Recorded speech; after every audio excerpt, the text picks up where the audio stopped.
నమస్తే, welcome to NHTV and Nationalist hub. ఈ మధ్య కాలంలో మనం భారత్ రైస్ అనే పేరును ఎక్కువగా వింటున్నాం.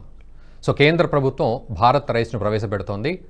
ఎక్కడో 60లు 70లు పెట్టి కొనుక్కునే బియ్యాన్ని మనం అదే నాణ్యతలో 25 రూపాయలకే కొనుక్కోబోతున్నాం అంటూ కూడా వార్తలు వస్తున్నాయి. మరి ఏమిటి భారత్ రైస్? భారత్ బ్రాండ్ పేరు మీద ఇప్పటికే అటు శనగపప్పు, గోధుమ పిండి విక్రయాలు జరుగుతున్నాయని మనం తెలుసుకుంటున్నాం. అదే కోవలో ఇప్పుడు భారత్ రైస్ కూడా రాబోతోంది అని తెలుస్తోంది. మరి ఈ భారత్ రైస్ ఏమిటి, ఎక్కడ లభిస్తుంది, ఎవరికి లభిస్తుంది, అండ్ ఎప్పటి నుంచి ఈ భారత్ రైస్ అందరికీ అందుబాటులో ఉంటాయి? సో ఏం చేయాలి ప్రజలు కూడా ఈ భారత్ రైస్ తీసుకోవాలి అంటే, ఇవన్నీ కూడా మనం మాట్లాడదాం. మనతో పాటు రాజేష్ కుమార్ గారు ఉన్నారు, రూరల్ డెవలప్మెంట్ కన్సల్టెంట్. వారిని అడిగి తెలుసుకుందాం. రాజేష్ కుమార్ గారు నమస్తే అండి. నమస్తే అండి. రాజేష్ కుమార్ గారు, భారత్ రైస్ అనే మాట ఎక్కువగా వినబడుతోంది. సో 25 రూపాయలకే కిలో బియ్యం అంటూ కూడా వార్త వస్తోంది. ఏమిటి అంటే ఈ భారత్ రైస్ అంటే ఏమిటి, ఎవరికి ఈ భారత్ రైస్ ఉద్దేశించింది, తర్వాత ఎక్కడ దొరుకుతుంది, అసలు ఈ డీటెయిల్స్ ఏంటి? ఇప్పుడు భారత్ రైస్ అని ఒకటే కాదండి, భారత్ బ్రాండ్ తోటి మనకి NAFED, national agriculture cooperative and marketing federation, తర్వాత ఈ హకాభవన్లో ఉండే ఇది నేషనల్ వైడ్ గా ఈ 3 రకాల వస్తువులను మనం కొనుక్కోవచ్చు. బియ్యము, ఇందాక మీరు చెప్పినట్టు శనగపప్పు, గోధుమ పిండి. వీటిని ఒక 100 మొబైల్స్ వ్యాన్స్ ద్వారా రీసెంట్ గా నవంబర్ 6వ తారీఖు నాడు లాంచ్ చేయడం జరిగింది. ఫస్ట్ రౌండ్ ఆఫ్ డిస్ట్రిబ్యూషన్ అనేది అంటే ఒక రౌండ్ సరఫరా అయ్యింది ఇప్పటి వరకు. మనకి స్టాక్స్ మళ్ళీ వస్తూనే ఉంటాయి. అట్లా ఇది భారత్ బ్రాండ్ అనే పేరుతోటి గవర్నమెంట్ ఈ ప్రైస్ స్టెబిలైజేషన్ ఫండ్ అని ఒకటి ఉంటుందండి. ఎప్పుడైతే మార్కెట్ లో ధరలు పెరుగుతూ ఉంటాయో ఆ వాటిని వీటిని కంట్రోల్ చేయడానికి central government price stabilization fund అని ఒకటి పెట్టింది. ఈ ఫండ్ ద్వారా ఈ మార్కెటింగ్ ఫెడరేషన్, తర్వాత consumer federation of India, national consumer federation of India NCCF అని ఉంటుంది. దీని ద్వారా ఒక మొబైల్ వ్యాన్స్ పెట్టారు. తర్వాత కొన్ని అవుట్లెట్స్ కూడా త్వరలో ఓపెన్ చేస్తారు. తర్వాత వాళ్ళ మెంబర్ సొసైటీస్ ఉంటాయి, కొన్ని FPOs అని మనం వింటూ ఉంటాము, ఫార్మర్ ఫెడరేషన్స్. వీటన్నిటి ద్వారా వాటిని అమ్మటానికి ఒక ప్రయత్నాలు మొదలైనవి. దీంట్లో భాగంగా మొన్న 6వ నవంబర్ మొదటి రౌండ్ భారత్ బ్రాండ్ తోటి ఉన్న ఆటా అంటే గోధుమ పిండి మనకి ప్రైస్ స్టెబిలైజేషన్ స్కీమ్ ద్వారా మనకి అందుబాటులోకి వచ్చింది. దాంతో పాటు శనగపప్పు కూడా 25 kgs బ్యాగ్ మనకి అమ్మటం జరిగింది.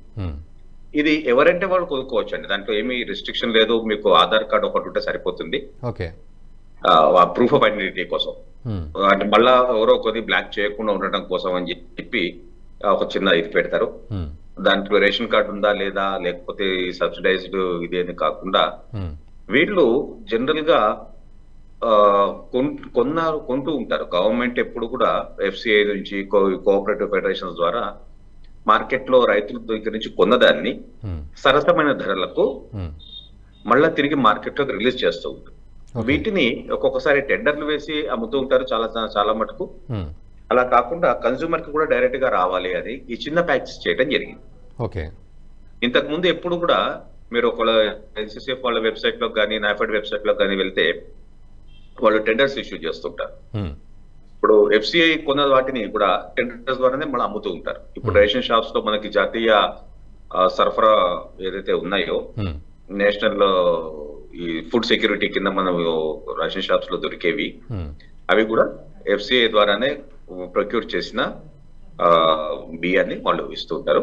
అలానే వీటిని హోల్సేల్ లో జనరల్ గా అమ్ముతూ ఉంటారు ప్రైస్ స్టెబిలైజేషన్ కోసము. ఇప్పుడు ఏం చేశారంటే కొత్తగా ఈ మొబైల్ వ్యాన్స్, తర్వాత కొన్ని అవుట్లెట్స్ పెట్టి డైరెక్ట్ గా కన్స్యూమర్ కి, వినియోగదారుడికి డైరెక్ట్ గా వెళ్ళడానికి వీలుగా చిన్న ప్యాక్స్ చేసి అమ్ముతున్నారు. ఇంతకు ముందు ఎప్పుడు కూడా చిన్న ప్యాక్స్ చేయలేదు. పెద్ద ప్యాకెట్లు, పెద్ద బల్క్ బస్తాలు మాత్రం బల్క్ టెండర్స్ లో అమ్మటం జరిగేది. వీటి ద్వారా ప్రస్తుతము వాటిని భారత్ బ్రాండ్ అనే ఒక బ్రాండ్ తీసుకుని ఆ బ్రాండ్ ద్వారా మనకి గోధుమ పిండి, బియ్యము, శనగపప్పు ఈ 3 కూడా మార్కెట్ లోకి రిలీజ్ చేస్తూ ఉన్నారు. అంటే రాజేష్ కుమార్, మీరు అన్నట్లు అంటే ఇది రేషన్ షాప్ లోనే లభిస్తుంది అని అనుకుంటున్నారు కొంతమంది, అలాగా? లేకపోతే బయట కిరాణా షాప్స్ లో? రేషన్ షాప్ తో సంబంధం లేదండి. రేషన్ షాప్ తోటి సంబంధం లేదు. మనకి వాళ్ళవి చాలా అవుట్లెట్స్ ఉన్నాయి ప్రతి రాష్ట్రంలో కూడా. కొన్ని హాకా భవన్స్ అని వాళ్ళ అవుట్లెట్స్ కొన్ని ఉన్నాయి. ఇక్కడ మనకి హైదరాబాద్ లో చూస్తే పబ్లిక్ గార్డెన్స్ ఎదుర్కొన్న హాకా భవన్ లో ఓకే వాళ్ళ అవుట్లెట్ ఒకటి ఉంటుంది. ఓకే ఈ నేషనల్ మార్కెట్ వాళ్ళది కానీ, అగ్రికల్చర్ కోఆపరేటివ్ వాళ్ళది కానీ, మ్మ్. ఈ కన్స్యూమర్ కోఆపరేటివ్ ఫెడరేషన్ ద్వారా కేంద్రీయ భాండార్స్ అని ఉంటాయి కొన్ని okay central government sponsored outlets అన్నమాట ఇవి. ఓకే వీటిల్లో మనకి అందుబాటులో ఉంటాయి. మ్మ్. జనరల్ గా ఇందాక నేను చెప్పినట్టు ఇవి మార్కెట్ ద్వారా వీటి ద్వారా హోల్సేల్ లో వాళ్ళు టెండర్స్ వేసి అమ్ముతూ ఉంటారు. ఓకే అయితే ఇప్పుడు బయట మార్కెట్ లో ధరలు ఎక్కువ అవుతున్నాయి, లేకపోతే బ్లాక్ మార్కెటింగ్ కానీ కొన్ని స్టేట్ కంట్రోల్ ఉండే కొన్ని మ్మ్. వాటిల్లో ధరలు మామూలుగా అన్సీజనల్ గా మనకి స్టాక్ లేనప్పుడు కానీ మ్మ్. ధరలు పెరుగుతాయి అనుకున్నప్పుడు వీటిని మార్కెట్ లో రిలీజ్ చేస్తూ ఉంటారు జనరల్ గా. ఓకే అలా ఇంతకుముందు బల్క్ గా చేసేవాళ్ళు అప్పుడు హోల్సేల్ వాళ్ళు కొనుక్కొని మళ్ళీ రిటైల్ ప్యాక్ చేసి అమ్మవలసి వచ్చేది.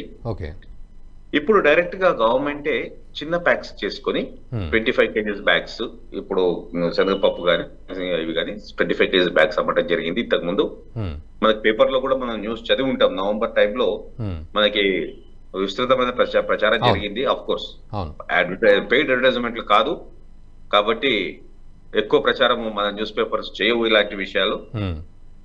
మనలాంటి ఛానల్స్ ఎవరన్నా చూపిస్తేనే వినియోగదారుడికి తెలిసేది. అవును. సో చాలా మంది కూడా కన్ఫ్యూజ్ అవుతున్నారు. ఇందాక మీరు అన్నట్టు రేట్ షాప్లో అనే లేకపోతే బయట అనే అయితే ఈ హాకా భవన్స్లో అని అన్నారు కదా, సో అవి రేర్గా కనబడతాయా లేకపోతే విరివిగా దాన్ని ముందుకు తీసుకెళ్లే ప్రయత్నం జరుగుతుందా? అంటే ప్రస్తుతము ఒక 100 మొబైల్ వ్యాన్స్ కూడా పెట్టారండి. Okay. ప్రతి రాష్ట్రంలో కూడా కొన్ని సిటీస్ లో మ్మ్. వాళ్ళ మొబైల్ వ్యాన్స్ కూడా తిరుగుతూ ఉన్నాయి. మ్మ్.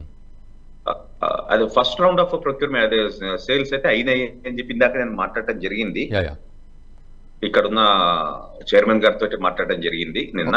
ఓకే మాట్లాడినప్పుడు ఆయన ఫస్ట్ రౌండ్ అయ్యిందంటే ఇప్పుడు మాకు స్టాక్ అయిపోయింది, మళ్ళా నెక్స్ట్ వీక్ లో ఫస్ట్ వీక్ ఆఫ్ జనవరిలో మళ్ళీ సెకండ్ స్టాక్ వస్తుంది, మ్మ్. అప్పుడు బహుశా రైస్ కూడా రావచ్చు అని చెప్పి అన్నారు.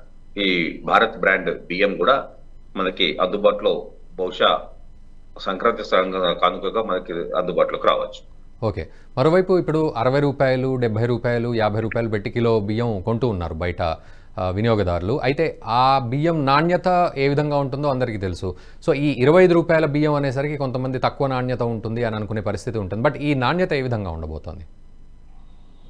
నాణ్యత ఇప్పుడు మామూలుగా మీరు చూస్తే కనుక ఈ ఫుడ్ సెక్యూరిటీ స్కీమ్స్ ద్వారా లేకపోతే రేషన్ షాప్స్ లో మనం అనుకున్నట్టు జాతీయ ఉత్పత్తి పంపిణీ వ్యవస్థ ద్వారా మనకి ఇచ్చేటప్పుడు కూడా మ్మ్. బియ్యం ఒక్కొక్కసారి మంచి క్వాలిటీ వస్తే ఒకసారి మంచి క్వాలిటీ రావండి. మ్మ్. దాన్ని అది ఎఫ్సిఐ క్వాలిటీ కాకుండా ఇప్పుడు బహుశా ఇందులో వచ్చేది మంచి క్వాలిటీ బియ్యమే ఇస్తారని అనుకుంటున్నాం. మ్మ్.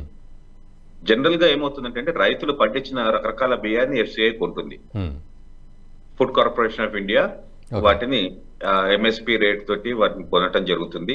వాటిని లేకపోతే రైస్ మిల్స్ దగ్గర నుంచి వచ్చే లెవీ బియ్యాన్ని మ్మ్. తిరిగి ఈ పంపిణీ వ్యవస్థ ద్వారా వారు పంపిణీ చేయడం జరుగుతుంది. ఓకే. సో మరోవైపు అంటే ఇది కేంద్రం ప్రవేశపెట్టిన పథకం లాగా భావించాలా లేకపోతే పెరుగుతున్న ధరల్ని అరికట్టడానికి కేంద్రమే ఒక ఇనిషియేటివ్గా తీసుకొని అందరికీ అందుబాటులో ఉండే విధంగా ప్రయత్నం చేస్తుందా? ఎలా అర్థం చేసుకోవాలి? అంటే మీరు ఒకటి అబ్జర్వ్ చేస్తుంటే అండి, Okay. గత కొన్ని సంవత్సరాలుగా సెంట్రల్ గవర్నమెంట్ ఈ ప్రైస్ స్టెబిలైజేషన్ ఫండ్ అని ఒకటి క్రియేట్ చేయడం జరిగిందండి. మ్మ్. ఈ ప్రైస్ స్టెబిలైజేషన్ ఫండ్ ద్వారా ఎప్పుడైతే మార్కెట్ లో అంటే బయట మార్కెట్ లో ధరలు పెరుగుతున్నాయో అప్పుడు ఎఫ్సిఐ నుంచి కానీ మార్కెట్ ద్వారా వాళ్ళు కలెక్ట్ చేసిన బియ్యాన్ని కానీ పప్పులు కానీ ఇవన్నీ కూడా రెగ్యులర్ గా మార్కెట్ లోకి రిలీజ్ చేస్తూ ఉంటారు. మ్మ్. మార్కెట్ రిలీజ్ చేసినప్పుడు ఎంఎస్పి ఏదైతే కొంటారో దానికన్నా కొద్దిగా ఎక్కువ ధరకి లేకపోతే ఒకసారి దానికన్నా తక్కువ ధరకి కూడా వాళ్ళు టెండర్స్ వేసుకుని మనం తీసుకోవచ్చు. ఓకే. అది హోల్సేల్ గా వాళ్ళు అమ్ముతూ ఉంటారు Hmm. ప్రైస్ స్టెబిలైజేషన్ చేయడం కోసం. మ్మ్. అంటే మార్కెట్ లో మనకి అవైలబిలిటీ లేనప్పుడు అన్సీజనల్ లో మనకి జనరల్ గా ధరలు ఎప్పుడు పెరుగుతాయంటే సీజన్ లో ధరలు తగ్గుతాయి, Hmm. రైతుల దగ్గర నుంచి కొంటుంటారు, అప్పుడు రైతుల దగ్గర ఉంటాయి కాబట్టి ప్రొడక్షన్. లేకపోతే మనకి గత సంవత్సరం లాగా కొద్దిగా ప్రొడక్షన్ తగ్గటం ద్వారా కానీ తగ్గినప్పుడు కానీ మ్మ్. మనకి మార్కెట్ లో ధరలు పెరుగుతూ ఉంటాయి. Hmm. అటువంటప్పుడు ఈ ధరలు పెరగటాన్ని అరికట్టడానికి ఈ ప్రైస్ స్టెబిలైజేషన్ ఫండ్ ని వాడుకొని ఒక్కొక్క వాళ్ళు కొన్న ప్రైస్ కన్నా తక్కువ ధరకి Hmm. సెంట్రల్ గవర్నమెంట్ రిలీజ్ చేస్తూ ఉంటుంది మార్కెట్ లోకి. ఓకే. ఎప్పుడైనా మనకి బయట మార్కెట్ లో ధరలు ఒక వస్తువు ఒక కమోడిటీ ధర పెరిగినప్పుడు ఒక ఉత్పాదన ధర పెరిగినప్పుడు మ్మ్. దాని ధరను కంట్రోల్ చేయడానికి ఎక్కువ సప్లై చేస్తే మార్కెట్లో జనరల్ గా ధర తగ్గుతుంది కాబట్టి అనే సూత్రాన్ని వాడుకుంటూ దీన్ని సప్లై చేయడం జరుగుతుంది.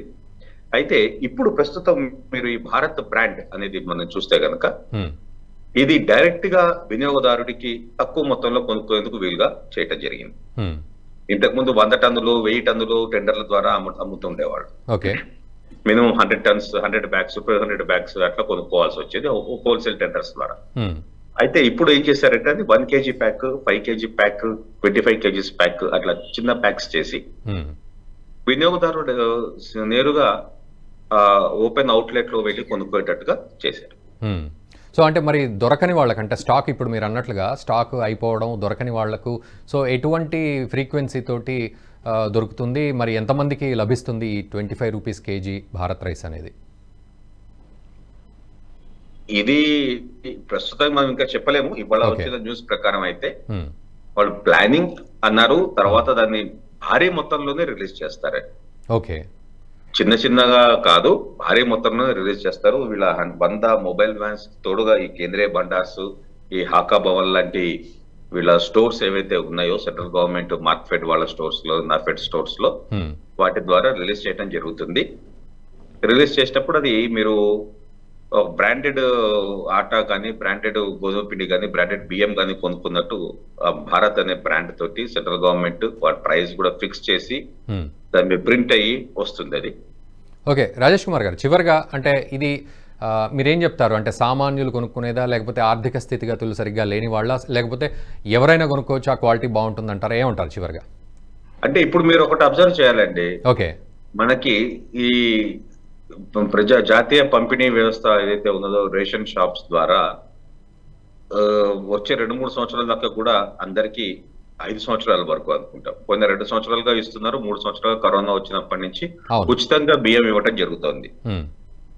అంత్యోదయ కార్డ్స్ లాగా కానీ ఇంకోటి కానివ్వండి వాళ్ళకి ఎప్పుడు ఇచ్చేవాళ్ళు. దాంతో పాటు ఇప్పుడు రేషన్ కార్డు ఉన్న ప్రతి ఒక్కరికి కూడా బియ్యం అక్కడ తినే బియ్యం అంటే జనరల్ గా ఏరియాని బట్టి కొద్ది చోట్ల గోధుమలు, ఇక్కడ మనకి బియ్యము గవర్నమెంట్ ఫ్రీగా ఇస్తుంది. 5 కిలోలు మనిషికి చొప్పున సెంట్రల్ గవర్నమెంట్ స్కీమ్ లో ఉచితంగా ఇస్తున్నారు. దానికి ఒక స్టేట్ గవర్నమెంట్ 1 కిలో ఎక్కువ కలిపి ఆ 1 కిలోకి వాళ్ళు ఛార్జ్ చేయడం జరుగుతుంది. అది కూడా ఫ్రీగా ఇస్తున్నారు. ఇప్పుడు మీరు అలానే ఇప్పుడు మనం చూస్తే కనుక 80 కోట్ల మందికి దేశంలో ఫ్రీ రైస్ అవైలబిలిటీ ఉన్నది సెంట్రల్ గవర్నమెంట్ స్కీమ్స్ ద్వారా. ఈ మిగిలిన వారు అంటే ఎవరైతే రేషన్ షాప్ లో కార్డు లేదో వారి కోసం ఉద్దేశించిన ఈ పథకంలో ప్రైస్ స్టెబిలైజేషన్ ఫండ్ ద్వారా ఈ మార్కెట్ ద్వారా రిలీజ్ చేసే బియ్యం. Okay right, thank you. General గా బయట మార్కెట్ లో 50 రూపాయలకి కొనుక్కునే వాళ్ళు 25 రూపాయలకి ఈ బియ్యం కొనుక్కోవచ్చు.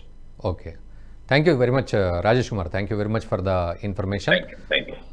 సో అదండి, మొత్తానికి Bharat rice 25 rupees per KG అనే విషయం మొత్తానికి కేంద్రం అయితే ఒక ఇనిషియేటివ్ తీసుకుంది.